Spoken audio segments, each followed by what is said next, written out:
Alhamdulillahilladzi arsala rasulahu bil huda wa dinil haqq wa asyhadu an la ilaha illallah wahdahu la syarikalah wa asyhadu anna Muhammadan abduhu wa rasuluh.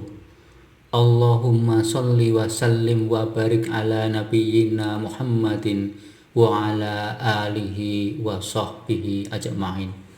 Amma ba'du, faya ibadallah, usikum wa nafsi bitaqwallah, fattaqullaha ibadallahi haqqa taqwa wa raqibuhu fi sirri wal alaniyati wa'lamu anna taqwallahi hiya khairu zatin lil abdi fid dunya wal akhirah.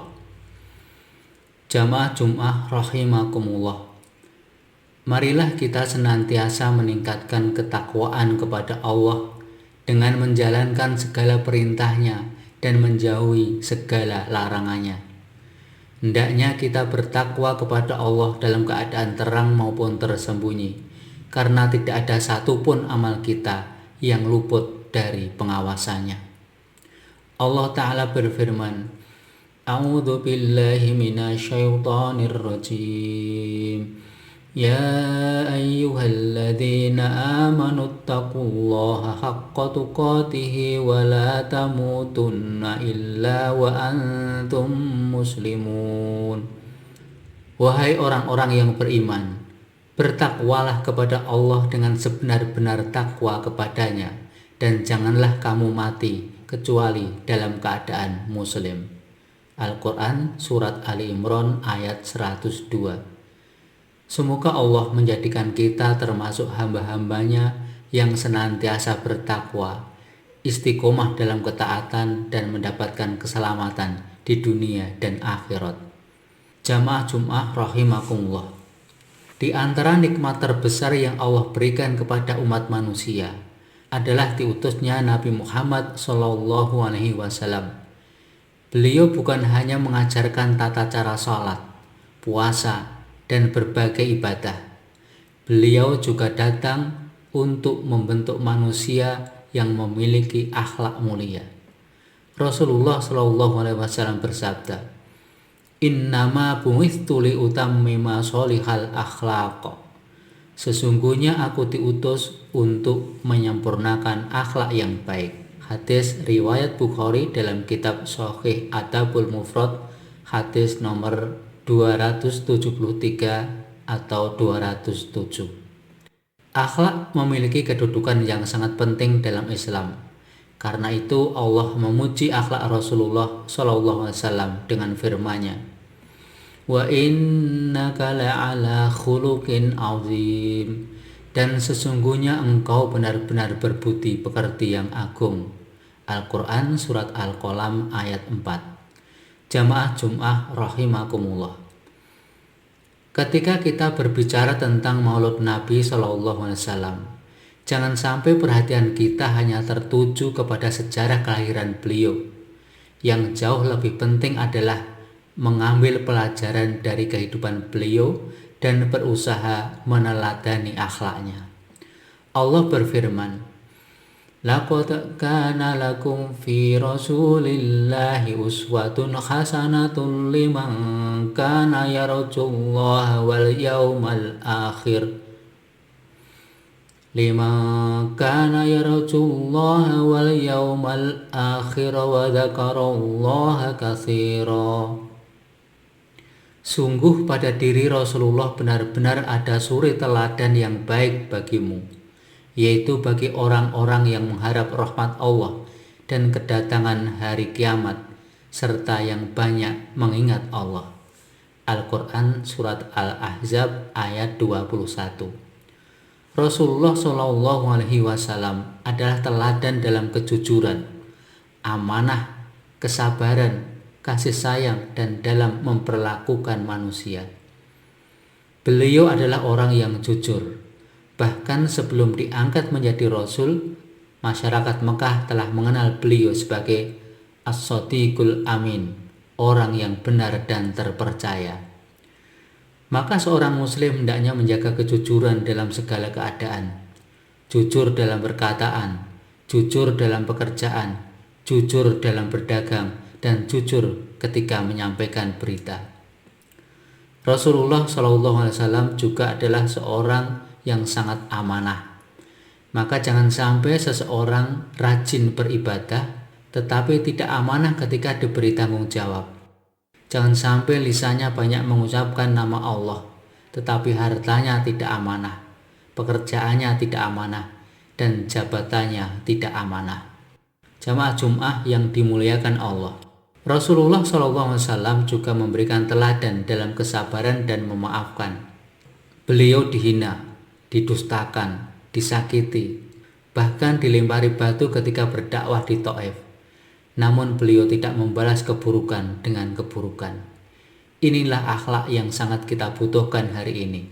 Kita hidup di zaman ketika seseorang mudah marah, mudah mencela, mudah menyebarkan berita, mudah menuduh, bahkan mudah memutuskan persaudaraan hanya karena perbedaan pendapat. Maka mari kita bertanya kepada diri kita, apakah akhlak Rasulullah SAW sudah terlihat dalam diri kita? Ketika kita marah, apakah kita mampu menahan diri? Ketika disakiti, apakah kita mampu memaafkan? Ketika berbeda pendapat, apakah kita tetap menjaga persaudaraan?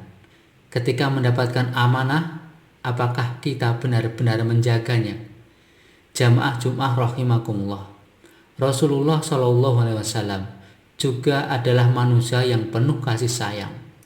Allah berfirman, "Laqad ja'akum rasulun min anfusikum azizun 'alaihi ma 'anittum harisun 'alaikum bil mu'minina raufur rahim." Sungguh benar-benar telah datang kepadamu seorang rasul dari kaummu sendiri. Berat terasa olehnya penderitaan yang kamu alami, sangat menginginkan keimanan dan keselamatan bagimu, dan bersikap penyantun dan penyayang terhadap orang-orang mukmin. Al-Quran Surat At-Taubah ayat 128. Kasih sayang itu harus tampak dalam kehidupan kita. Seorang ayah hendaknya menyayangi anak-anaknya. Seorang suami hendaknya menyayangi istrinya. Seorang anak hendaknya menghormati dan menyayangi orang tuanya. Seorang muslim hendaknya menjaga tetangganya dari gangguan lisannya maupun tangannya. Dan seorang mukmin hendaknya menjadi orang yang membawa kebaikan, bukan orang yang membuat orang lain merasa takut dan tersakiti. Jamaah Jum'ah rahimakumullah, Aisyah radhiyallahu anha ketika ditanya tentang akhlak Rasulullah SAW, beliau menjawab, "Kana khuluquhul Qur'an." Akhlak beliau adalah Al-Quran. Hadis riwayat Bukhari dalam kitab Sahih Adabul Mufrad, hadis nomor 234 atau 308. Artinya, kehidupan Rasulullah SAW adalah gambaran nyata dari ajaran Al-Quran. Karena itu, bukti kecintaan kita kepada Rasulullah SAW bukan hanya dengan banyak menyebut nama beliau dan bersolawat kepadanya. Allah berfirman, "Qul in kuntum tuhibbunallaha fattabi'uni yuhibbukumullahu wa yaghfir lakum dzunubakum wallahu ghafurur rahim." Katakanlah, wahai Nabi Muhammad, jika kamu mencintai Allah, ikutilah aku. Niscaya Allah akan mencintaimu dan mengampuni dosa-dosamu. Allah Maha Pengampun lagi Maha Penyayang. Al-Quran Surat Ali Imran ayat 31. Maka jika kita mengaku mencintai Rasulullah SAW, mari kita buktikan dengan mengikuti petunjuk beliau dan memperbaiki akhlak kita. Mari kita jadikan momentum Maulud Nabi SAW ini sebagai kesempatan untuk memperbaiki diri. Perbaiki lisan kita. Jangan berdusta, jangan mencela, jangan menggunjing, dan jangan menyebarkan berita yang belum jelas. Perbaiki hubungan kita. Berbaktilah kepada orang tua. Sayangilah keluarga. hormatilah tetangga, dan maafkanlah saudara kita. Perbaiki amanah kita, jujurlah dalam pekerjaan, perdagangan, jabatan, dan seluruh tanggung jawab yang Allah berikan kepada kita. Semoga dengan demikian, kecintaan kita kepada Rasulullah SAW tidak hanya menjadi ucapan, tetapi benar-benar terlihat dalam kehidupan kita. Aqulu qouli hadza wa astaghfirullah li wa lakum fastaghfiruhu innahu huwal ghafurur rahim.